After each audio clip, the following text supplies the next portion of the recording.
కల్వకుంట్ల కవితకు ఇంత పేరు రావడానికి గల కారణం ఇలా పొలిటికల్ పార్టీ పెట్టుకునేటటువంటి అవకాశం అంతా సత్తా ఉందంటే కేసీఆర్ వల్లనే. కేసీఆర్ వల్లనే కల్వకుంట్ల కవితకు గుర్తింపు వచ్చింది. ఆ ముచ్చట కల్వకుంట్ల కవితక్క మర్చిపోవద్దని చెప్పి రాజగోపాల్ రెడ్డి చెప్తున్న మాట చాలా క్లియర్గా ఆయన చెప్తా ఉన్నాడు. సో ఇక కవితక్క ఏ విధంగా తీసుకుంటుంది అనేది ఆమె ఇష్టం. ఆమె ఇంకా కేసీఆర్ని తిడతా కేసీఆర్ని విమర్శలు చేస్తా అంటే కవితక్క ఇష్టం. ఇప్పుడు కొంతమంది ఉంటారు బీఆర్ఎస్ పార్టీలో నచ్చక కవిత పార్టీలో పోదాం అనుకునే వాళ్ళు ఉంటారు. ఎవరికైనా కేసీఆర్ అంటే ఇష్టం అబ్బా. కేసీఆర్ అంటే ఇష్టం లేనటువంటి వ్యక్తులు ఎవరు ఉంటారు చెప్పుర్రి? కాంగ్రెస్లో ఉన్న లీడర్లకు ఇష్టం. రేవంత్ రెడ్డి కూడా ఇష్టమే కేసీఆర్.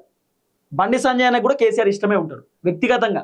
ఉద్యమకారుడు, తెలంగాణ సాధించిన వ్యక్తి అని చెప్పి. సరే పాలిటిక్స్ పక్కన పెట్టు, మంచి వ్యక్తి అని ఎవరికైనా ఉంటుంది. కానీ ఆయనను పట్టుకొని బయటకు వస్తలేడు, మరు మనిషి మారిపోయిండు, గుంట నక్క లెక్క తయారైండు, బానిస లెక్క అయిపోయిండు అంటే ఏందన్నట్టు పెద్ద మనిషిని పట్టుకొని గట్ల తిట్టుడు?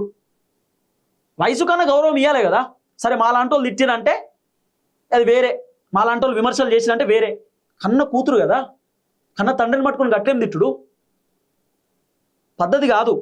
ఇగో తన అన్న కేటీఆర్ మీద ఉన్న కోపాన్ని తండ్రి మీద చూపించడం సరికాదని, పద్ధతి కాదని ఆయన విమర్శించారు. ఎవరు చెప్పారు? రాజగోపాల్ రెడ్డి సూచిస్తున్నాడు. అన్న పైన ఉన్న కోపం, బావ పైన ఉన్నటువంటి కోపం తండ్రి పైన ఎప్పుడు కూడా తీర్చుకోవద్దు. అట్లా తండ్రిని అనొద్దు.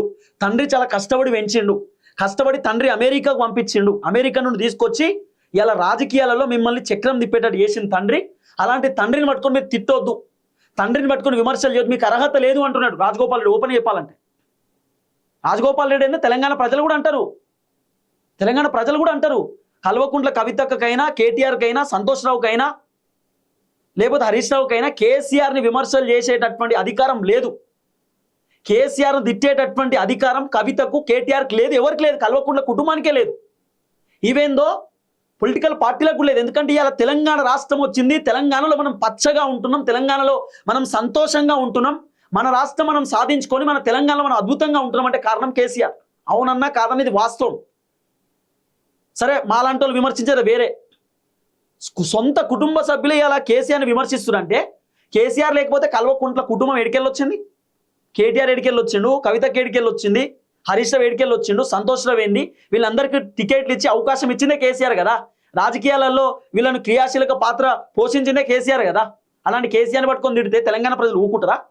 ఎవరైనా కవిత పార్టీలో పోదామనే ఆలోచన ఉన్న కవిత ఇట్లాంటి మాటలు మాట్లాడితే ఎవరు పోరు, వాస్తవం కదా. కాబట్టి కవితకు రిక్వెస్ట్ చేస్తున్నాం, ఇట్లాంటి మాటలు మాట్లాడొద్దు, కేసీఆర్ పట్టుకొని తిట్టొద్దు.